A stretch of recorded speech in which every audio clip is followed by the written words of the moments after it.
Hello guys, कैसे हैं आप लोग। आशा करते हैं आप लोग बहुत अच्छे होंगे, खुश होंगे, स्वस्थ होंगे और पढ़ाई पे ध्यान भी दे रहे होंगे।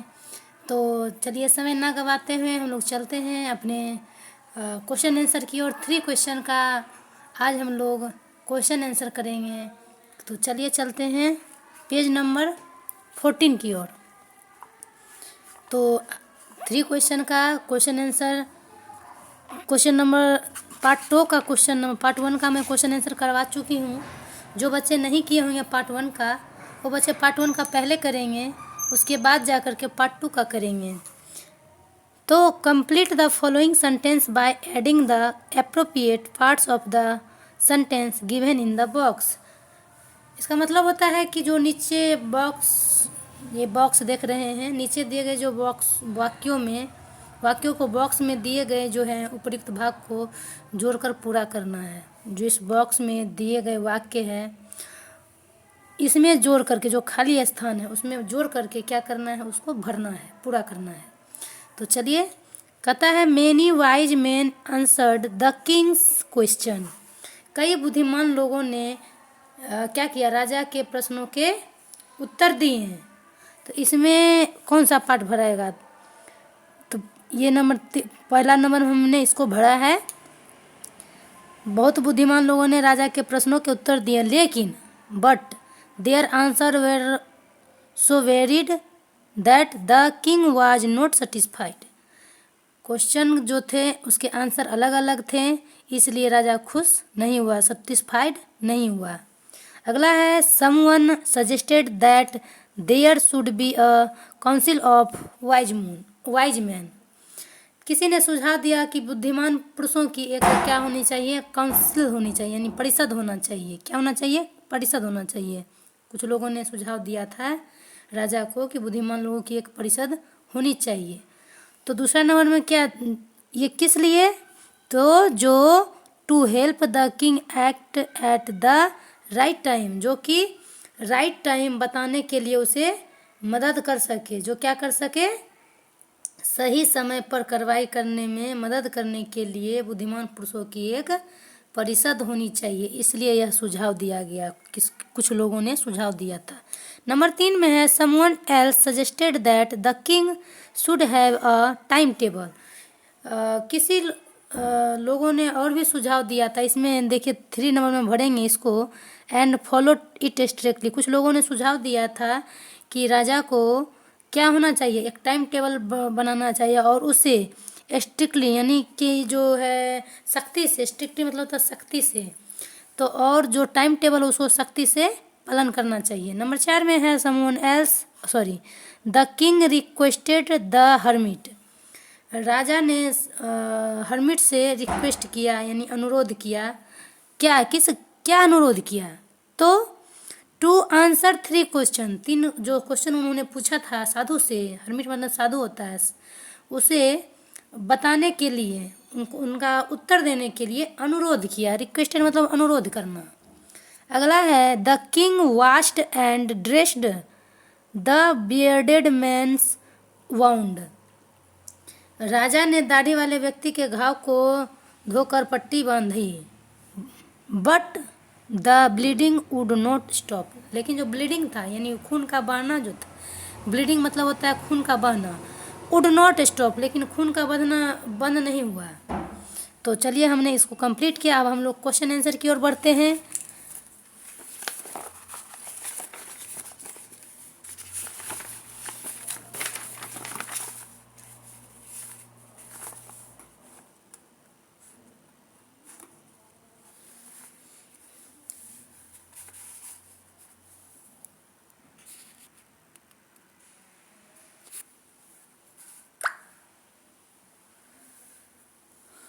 तो कहता है why was the, question number 1 में देखिए दिया गया है कि why was the king advise to go to the magician, यानी राजा को जादूगर के पास जाने की सलाह क्यों दी गई। राजा को जो है जादूगर के पास जाने की सलाह क्यों दी गई?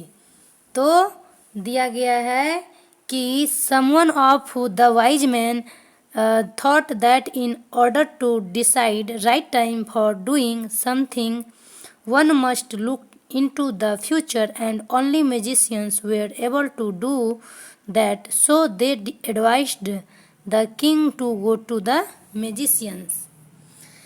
मतलब हो रहा है इसका कि कुछ बुद्धिमान लोगों को का मानना था कि किसी कार्य को करने का सही समय जानने के लिए भविष्य देखना आवश्यक है। किसी कार्य को, बहुत लोग कहता है कि किसी कार्य को करने के लिए समय मतलब भविष्यवाणी देखना क्या है, बहुत आवश्यक होता है। और क्या होता है, and only magician were able to do that, और केवल यह जादूगर ही ऐसा कर सकता है। So they advised the king to go to the magician, इसलिए उन्होंने राजा को किसके पास जाने का सलाह दिया, जादूगर के पास जाने का सलाह दिया। दूसरा क्वेश्चन है कि in answer to the second question whose advice did the people say would be important to the king. दूसरे प्रश्न के उत्तर में, जो दूसरा क्वेश्चन था, उस प्रश्न के उत्तर में लोगों ने राजा के लिए किसकी सलाह को महत्वपूर्ण बताया। तो in answer to the second question, दूसरे प्रश्न के उत्तर में some people suggested to seek advice of the, sorry क्या लिखा, कौन, मतलब कि दूसरे प्रश्न के उत्तर में कुछ लोगों ने सलाहकारों को पुरोहितों के पास, some people suggest the sick, sorry मैं क्वेश्चन का आंसर लगता है इधर लिखी हूँ, ये गलत आंसर है। हाँ, तो मैं इधर मैं बताते जा रही हूँ, आप लोग ध्यान देते जाइएगा।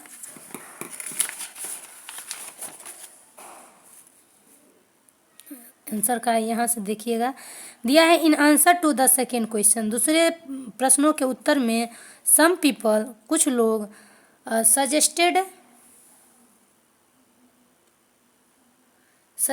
To seek advice of counsellors, कहता है दूसरे प्रश्न के उत्तर में कुछ लोगों ने सलाहकारों, काउंसलर्स मतलब सलाहकार, द पेरिस्ट्स यानी पुरोहित यानी पुजारी, और द डॉक्टर्स और द सोल्जर्स, कुछ लोगों ने पुरोहितों को, सलाहकारों को, चिकित्सक यानी डॉक्टर्स मतलब चिकित्सक, और सोल्जर्स मतलब सिपाही, सिपाहियों की सलाह लेने का सुझाव दिया। दूसरे प्रश्न का उत्तर में लोगों ने जवाब दिया था। अगला है कि what suggestion were made in answer to the third question, तीसरे क्वेश्चन के आंसर में लोगों ने क्या सुझाव दिया, तीसरे प्रश्न के उत्तर में लोगों ने क्या सुझाव दिया। तो कहता है for the third question some people said science was the most important business while there were others who believed it was fighting, and then there were those who believed religious worship should take the first place। तीसरे प्रश्न के लिए कुछ लोगों ने कहा कि विज्ञान क्या है, सब science was the most important, science बहुत ही महत्वपूर्ण बिजनेस है, व्यवसाय है, वाइल यानी जबकि कुछ अन्य लोगों ने, there were others who believed it was fighting, जो कि लड़ाई को मतलब फाइटिंग को महत्वपूर्ण माना, and then there were those believed religious, और कुछ अन्य लोगों का मानना था कि धार्मिक पूजा पाठ, रिलीजियस वर्शिप यानी धार्मिक पूजा को क्या करना चाहिए, पहला स्थान देना चाहिए। तीसरे प्रश्न के उत्तर में तीन प्रश्न पूछा था, तो दूसरा प्रश्न का उत्तर ये दिया गया, तीसरे प्रश्न का उत्तर ये दिया गया। अगला है चौथा क्वेश्चन, मतलब किताब का चौथा क्वेश्चन। चौथा क्वेश्चन उसमें तीन क्वेश्चन ही राजा के द्वारा पूछा गया था। चौथा क्वेश्चन है कि did the wise man win the reward, if not why not, कहता है क्या ज्ञानी पुरुषों को पुरस्कार मिला है, did the wise man win the reward, यानी क्या ज्ञानी पुरुष जो वहाँ गए थे, बुद्धिमान व्यक्ति, क्या उनको पुरस्कार मिला, यदि नहीं तो क्यों नहीं। तो कहता है no, the wise man did not win the reward because their answer were so different from each other and king was not satisfied with their answer। मतलब कोई भी बुद्धिमान व्यक्ति यानी विद्वान आदमी वह प्राइज को नहीं जीता, क्योंकि राजा जो था उसके आंसर से खुश नहीं हुआ, इसलिए सेटिस्फाई नहीं हुआ, इसलिए सबका आंसर क्या क्या अलग अलग था एक दूसरे से, इसलिए राजा खुश नहीं हुआ और किसी को प्राइज नहीं दिया गया। अगला है 5 नंबर, पांचवा क्वेश्चन है, how did the king and the hermit help the wounded man. राजा और साधु ने घायल व्यक्ति की सहायता कैसे की, तो दिया है the king washed and wound and covered the wound of the man with his handkerchief and kept on dressing it until the bleeding stopped completely. The king, तो यहाँ तक कह रहा है राजा ने घाव को धोया, वॉश किया, एंड कवर्ड और उसको covered the bounded of man with his handkerchief और उससे हैंकरचीफ यानी रुमाल से उसको ढक दिया, and kept on dressing it until the bleeding stopped completely और खून बहना पूरी तरह बंद होने तक उसको पट्टी बांधता रहा। The king also offered the wounded man water to drink.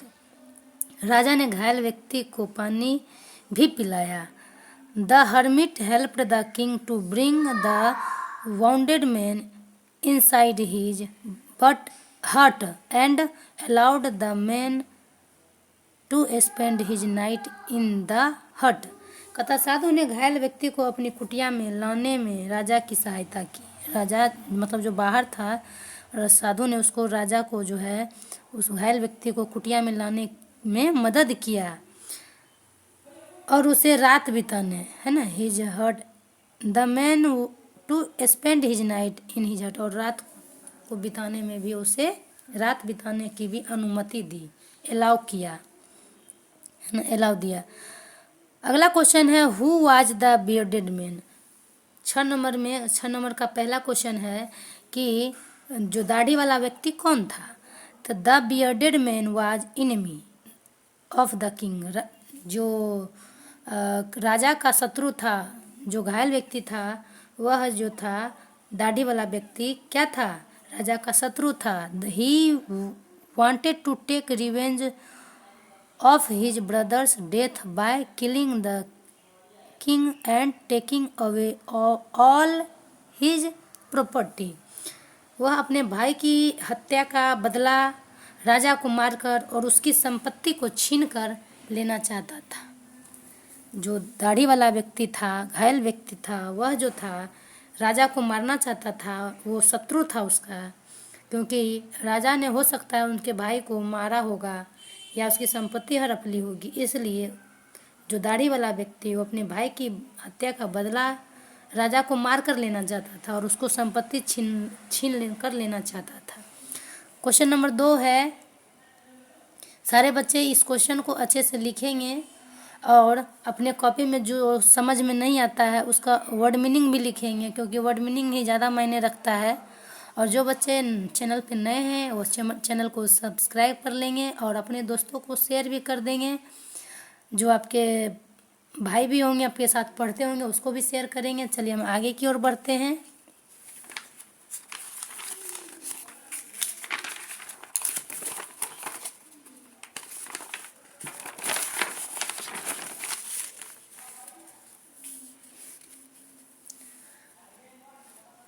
अगला क्वेश्चन है कि why did the ask for the king's forgiveness.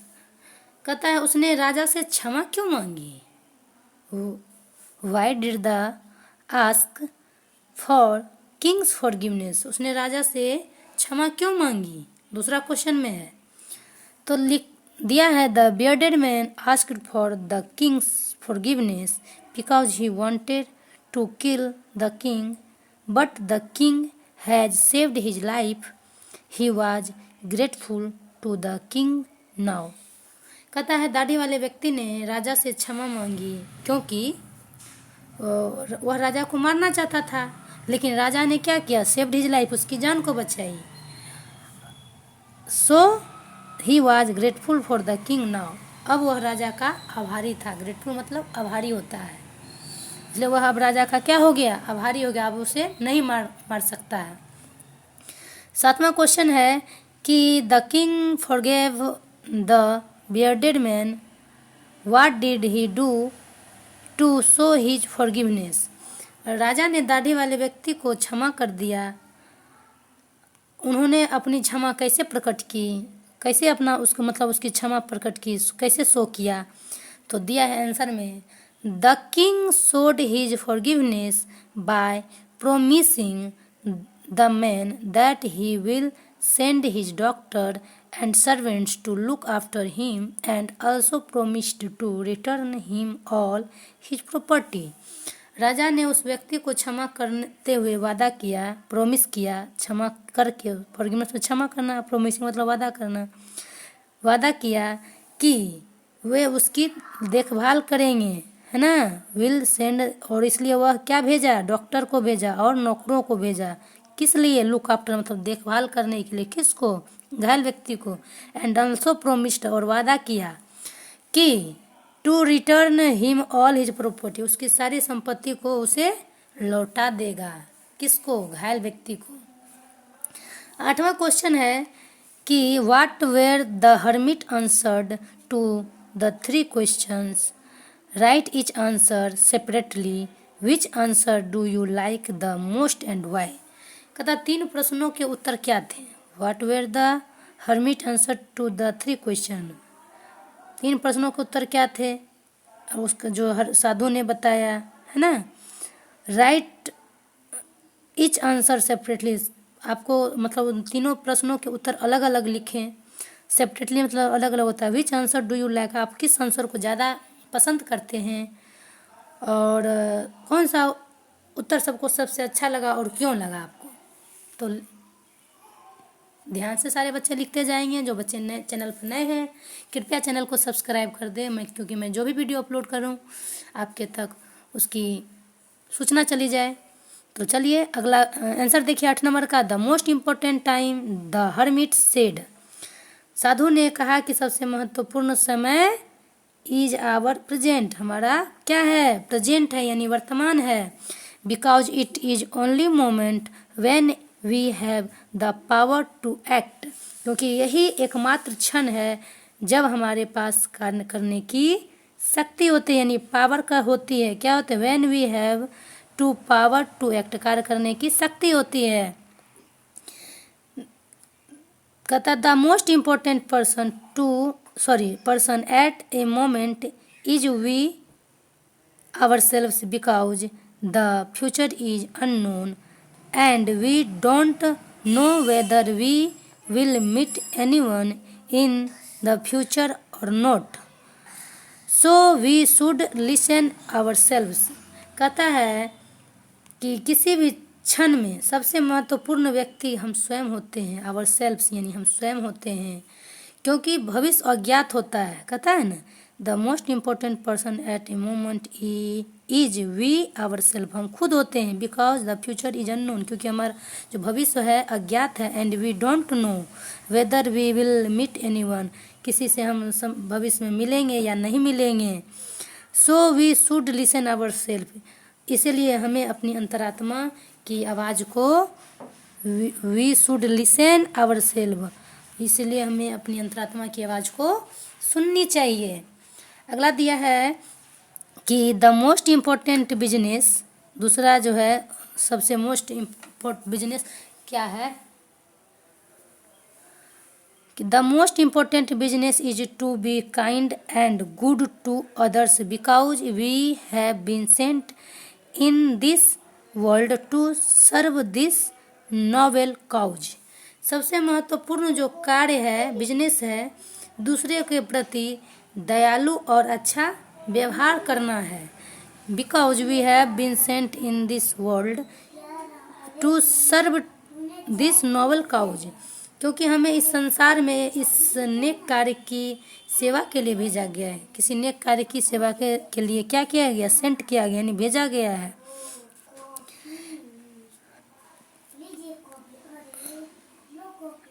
I like, अब कहता सवाल का जवाब तो हो गया तीनों का। अब तो आपको कौन सा सवाल, इसमें क्वेश्चन 2-3 है तो इसका आंसर भी थोड़ा लंबा होगा। आपको कौन सा सवाल अच्छा लगा, तो I like the third answer. मुझे तीसरा उत्तर सबसे अच्छा लगा, है ना। I like the third answer the most because helping someone is need is like serving God. कहता है मुझे तीसरा सवाल उत्तर सबसे अच्छा लगा क्योंकि ज़रूरतमंद की मदद करना ईश्वर की सेवा के क्या है, समान है। सर्विंग गॉड यानी इस लाइक सर्विंग गॉड यानी ईश्वर की सेवा के समान है। It makes us a good person and brings a sense of satisfaction and contentment. तो कहता है कि हमें एक अच्छा इंसान बनाता है और संतोष और संतुष्टि का अनुभव कराता है ना। It makes us a good person, ये हमें एक अच्छा इंसान बनाता है। And brings a sense of satisfaction and contentment, और क्या करता है, संतोष और संतुष्टि का हमें अनुभव कराता है। तो ये 8 नंबर का आंसर हो चुका है। अब चलते हैं हम आगे की ओर।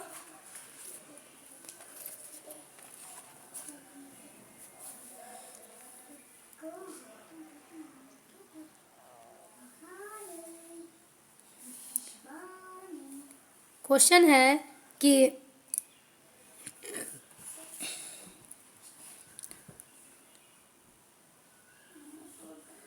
Match items in list A with their meaning in list B. कहता है सूची ए में जो दिए गए शब्दों को सूची बी में दिए गए उनके अर्थों से मिलाना है।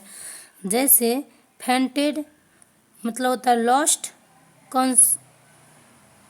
कंसुएंस मतलब होता है जैसे बेहोश होना, फेंटेड मतलब बेहोश होना, और कॉन्शियस मतलब ये होता है चेतना खो देना। तो उसी तरह इसका जो मिलाना है उसी तरह मिलाना है। जैसे वाउंडेड, वाउंडेड मतलब होता है घायल। सेवरली इंजर्ड मतलब होता है, इसका मतलब भी होता है घायल होना। अवोक, अवोक मतलब होता है जागना या उठ गया है।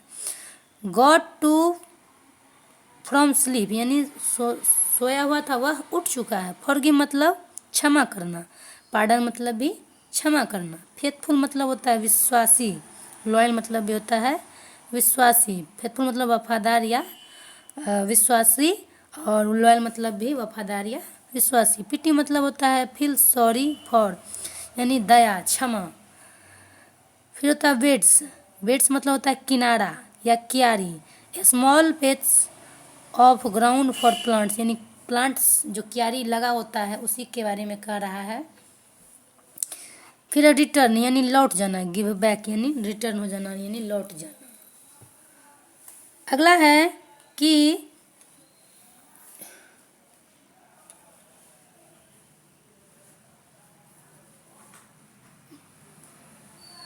Use any 3 of the above word in sentence of your own. You may change the form of the word. कहता दिए गए शब्दों में से किन्हीं 3 का प्रयोग करके अपने वाक्य बनाएं, आप शब्द का रूप बदल सकते हैं। तो अगला देखते हैं नंबर 2 में कि each of the following sentence has 2 blanks.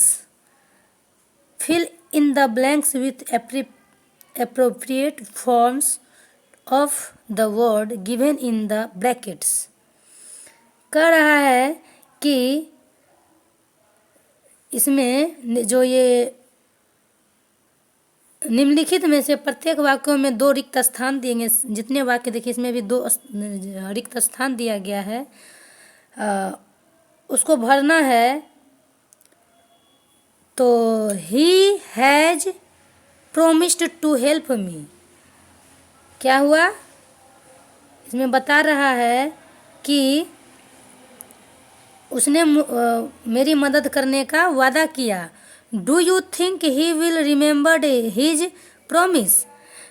कहता है कि आपको लगता है कि वह अपना वादा जो है, प्रोमिस जो है याद रखेगा। तो सेम टू सेम इसी तरह मुझे इसमें भरना है, बनाना है क्वेश्चन नंबर 1 में। तो मैं बताते जाती हूँ, आप लोग सारे बच्चे भरते जाइएगा। द जज सेड, जज मतलब न्यायाधीश होता है। तो न्यायाधीश ने कहा कि that only fresh evidence would make him change his judgement, यानी जज सब जो दिया हुआ है उसी से हम उसका रूप बना करके, फॉर्म बना करके इस दोनों में भरेंगे। तो जज ने कहा कि केवल नए सबूत ही, यानी फ्रेश एविडेंस, नए सबूत ही, एविडेंस मतलब सबूत होता है, नए सबूत ही उन्हें अपना निर्णय बदलने के लिए, चेंज हिम जजमेंट, यानी निर्णय बदलने के लिए बाध्य करेंगे। तो यहाँ हो गया, इस जज मतलब हो गया न्यायाधीश और जजमेंट मतलब हो गया निर्णय। अगला है 2 नंबर में देखेंगे।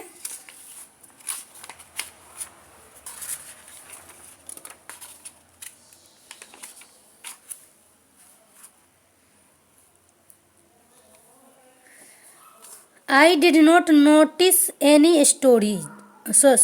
I did not notice any serious difference of opinion among the debaters, although they differed from one another over small points। कह रहा है, मैंने वाद विवाद करने वालों के बीच किसी गंभीर मतभेद को नहीं देखा, हालांकि वे छोटे छोटे मुद्दों पर एक दूसरे से असहमत थे। यानी I did not notice any serious difference, है ना। तो क्या कर रहा, आई डिड नॉट नोटिस, मैंने वाद विवाद करने वालों के बीच मतभेद, किसी गंभीर मतभेद को नहीं देखा, नहीं नोटिस किया।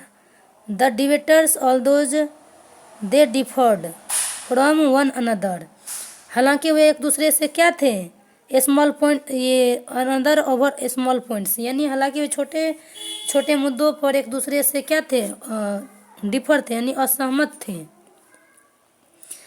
अगला कह रहा है, इट इज नॉट नेसेसरी, यह it is not necessary that necessity should always be the, question number 3 नहीं पढ़ा है। It is a fairly simple question to answer, but will you accept my answer as final. कहता है यह काफ़ी सरल प्रश्न है। It is a fairly simple question, यह बहुत ही काफ़ी सरल प्रश्न है। But will you accept my answer as final, लेकिन क्या आप मेरे उत्तर को अंतिम मानेंगे, है ना, फाइनल मान लेंगे। अगला कह रहा, it is necessary that necessity should always be the mother of invention. चौथा है, यह जरूरी नहीं कि आविष्कार ही जननी हमेशा ही हो। कहता यह जरूरी नहीं है कि आविष्कार की जननी हमेशा ही हो, है ना। अगला है क्वेश्चन 5 नंबर में देखिए, हर्मिट आर वाइज मैन, सन्यासी बुद्धिमान व्यक्ति है। How they acquire wisdom no one can tell, वे अपनी बुद्धिमत्ता कैसे प्राप्त करते हैं यह कोई नहीं बता सकता।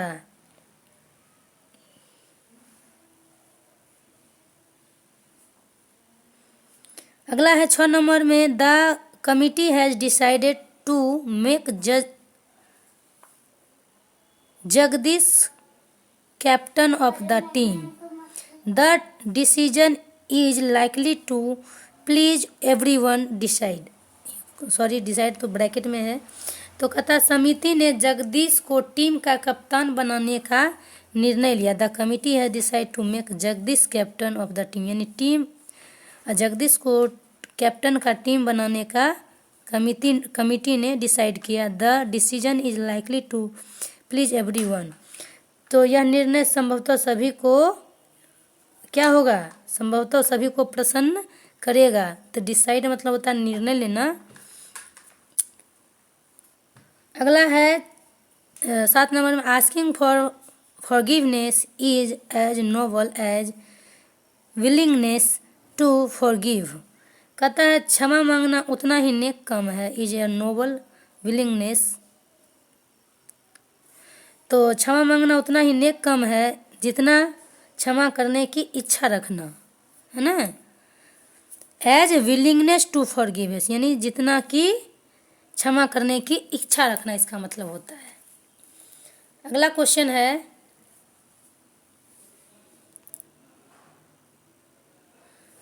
कि सॉरी क्वेश्चन कहाँ गया, paper.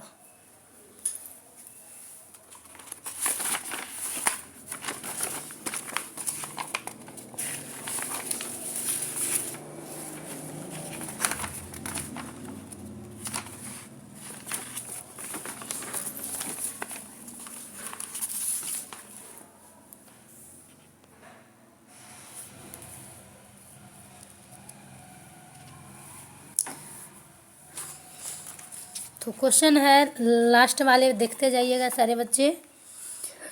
Imagine you are the king, कथा कल्पना कीजिए कि आप एक राजा हैं। Narrate the incident of your meeting the hermit being like this, कथा है कल्पना कीजिए कि आप एक राजा है, साधु से मुलाकात की घटना का वर्णन कीजिए। The wise man answered my question, but I was not satisfied with their answer. One day I decided to go and meet the hermit. कहता है शुरुआत इस प्रकार कीजिए कि ज्ञानी पुरुषों ने मेरे प्रश्नों के उत्तर दिए, लेकिन मैं उनके प्रश्नों के उत्तर से संतुष्ट नहीं था। एक दिन मैंने साधु से मिलने जाने का निश्चय किया, यानी डिसाइड किया। तो उसके आगे लिखना है इसका आंसर में।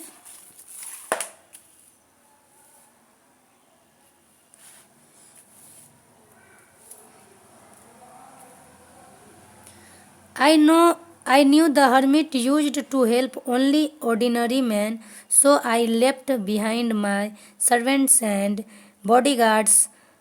I went to meet him wearing simple clothes. कहता मैं जानता था कि साधु केवल साधारण पुरुषों की सहायता करते हैं, इसलिए मैंने अपने नौकर और अंगरक्षकों को पीछे छोड़ दिया, है ना। मैं साधारण वस्त्र पहनकर उनसे मिलने गया, है ना। तो the hermits was an old man and used to live in a hut amidst the woods. कहता साधु एक वृद्ध व्यक्ति थे और वो जंगल के बीच एक झोपड़ी में रहते थे। He was digging the ground in front of his hut when I arrived there. जब मैं वहाँ पहुँचा तो वे अपनी झोपड़ी के सामने जमीन खोद रहे थे। He greeted me and continued his work. कहता है उन्होंने मेरा अभिवादन किया और अपना काम कंटिन्यू यानी जारी रखा। I informed him the purpose of my visit, but still he continued digging the ground.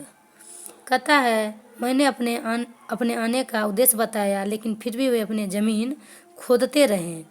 He looked tired, so I offered my help.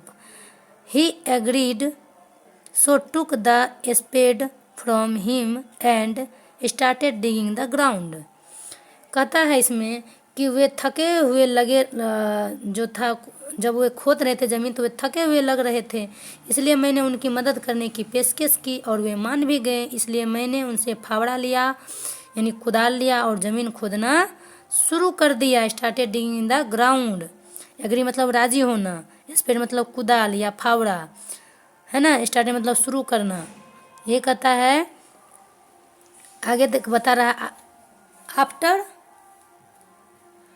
After digging for many hours, I again repeat my questions, but the hermit did not answer. कहता बहुत देर खोदने के बाद, है ना, कई घंटे बीतने के बाद मैंने फिर से प्रश्न को दोहराए, लेकिन साधु ने कोई उत्तर नहीं दिया। The hermit did not answer. Evening was approaching and now I thought the returning. Suddenly the hermit showed me a bearded man who was running towards us. कहता है इसमें शाम होने वाली थी, इवनिंग वाज अप्रोचिंग यानी शाम होने वाली थी, and now I thought returning मैं सोच रहा था, अचानक मैंने मतलब अब मैं लौटने की सोच रहा था। तभी जो है क्या हुआ, एंड आई थॉट सडनली यानी अचानक, the hermit showed me a bearded man, तभी मुझे साधु ने एक दाढ़ी वाले व्यक्ति को दिखाया, हु वाज रिटर्निंग टुवर्ड्स, और जो हमारी ओर दौड़ता हुआ आ रहा था। तो अगला क्वेश्चन है 2 नंबर का। अगर ये क्वेश्चन आपको परीक्षा में आता है तो इसका लंबा चौड़ा आंसर होगा, इसका नंबर भी ज़्यादा रहेगा। तो क्वेश्चन बड़ा है तो आंसर भी बड़ा ही होगा। अगला है imagine you are the hermit का। 2 नंबर में है, कल्पना कीजिए कि आप एक साधु हैं। Right briefly the incident of your meeting the king being like this. कहता है राजा से अपनी मुलाकात की घटना का संक्षेप में वर्णन कीजिए, शुरुआत इस प्रकार कीजिए, है ना। कहता है कि one day I was digging in my garden, a man in ordinary clothes came to see me, I knew it was the king's. एक दिन मैं अपने बगीचे में खुदाई कर रहा था, साधारण वस्त्र पहने एक व्यक्ति मुझसे मिलने आया, मैं जानता था कि वह कौन है, राजा है। तो इसके आगे आपको लिखना है, क्योंकि आप कल्पना की कि आप एक साधु हैं, और इसमें कल्पना किए थे कि आप एक राजा हैं। क्वेश्चन नंबर 1 में कल्पना के राजा है, तो राजा के अनुसार आप लिखे। इसमें आप कल्पना किए कि आप एक हर्मिट यानी साधु हैं, तो आपको साधु के अनुसार उत्तर लिखना है।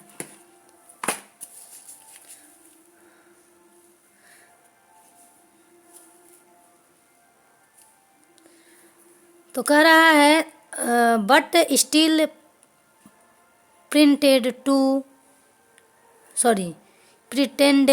to be unaware of his identity। कहता लेकिन फिर भी मैंने उसकी पहचान से अनजान होने का नाटक किया, है ना। प्रिटेंडेड मतलब होता है, प्रिटेंडेड मतलब होता है नाटक करना, है ना।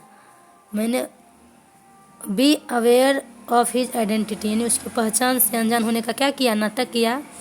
ही told me that he was come to me to get answer for his 3 questions। उसने मुझे बताया कि वह अपने 3 प्रश्नों के उत्तर पाने के लिए मेरे पास आया है। I greeted him and continued digging the ground, है ना। मैंने उसका अभिवादन किया और खुदाई जारी रखा। I was tired digging the ground। The king noticed this and offered his help। कहता है खुदाई करते करते मैं थक गया, राजा ने यह देखा और मदद की पेशकश की। आई एग्रीड मैं मान गया, and gave my spade to him. After digging 2 beds in the ground the king repeated his questions. कहता है कि मैं मान गया और अपना फावड़ा उसे दे दिया। जमीन में 2 क्यारियां खोदने के बाद राजा ने अपने प्रश्न को दोहराया, रिपीट किया। I ignored him again and rather asked him if he was tired and would like me to dig the ground। कहता है मैंने फिर से उसे अनदेखा किया और उससे पूछा कि क्या वह थक गया है और वह क्या चाहता है, मैं खुदाई करूं, है ना। मैं तो like me to dig the ground, क्या वो चाहता है कि मैं खुदाई करूं। But he refuse to do so and continued the task. लेकिन उसने ऐसा करने से इनकार कर दिया और काम जारी रखा। रिफ्यूज मतलब इनकार कर देना, और कंटिन्यू टू द टास्क और अपना काम जारी रखा। कहता evening was approaching and it seemed that he was ready to leave. कहता शाम होने वाली थी और उसे ऐसा लग रहा था कि वह अब जाने के लिए तैयार है। At very important moment we saw a man running towards us. ठीक उसी क्षण हमने एक आदमी को हमारी ओर दौड़ते हुए देखा। तो ये हमारा 2 नंबर का आंसर रहा। थोड़ा क्वेश्चन बड़ा है तो आंसर भी बड़ा होगा। तो अब मैं यहाँ लास्ट करती हूँ। जो बच्चे नए हैं चैनल पे, कृपया चैनल को सब्सक्राइब कर लेंगे और अपने दोस्तों को शेयर कर देंगे। और कृपया अगर मेरा मेहनत अच्छी